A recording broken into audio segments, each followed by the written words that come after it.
So today we're going to be eating. What are we going to be eating today? We're going to be eating some ham sandwiches. I believe we're going to have some homemade cornbread, and we're going to have something very delicious from our garden, and that would be... Show them. This is all from our garden. We didn't plant this. This came with the house. But this was a perk. And these asparagus. are asparagus. Beautiful. Yes.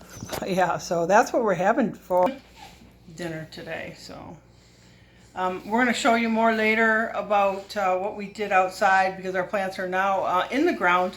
We're ecstatic about it. But we'll show you more later. More later then. Ciao.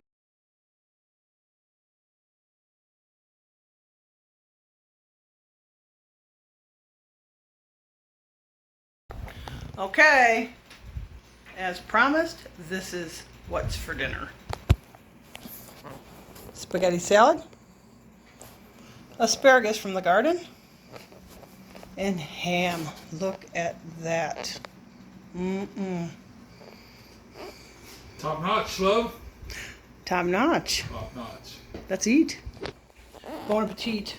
Bon appetit. There's my husband right there. Bon appetit. What? God is good.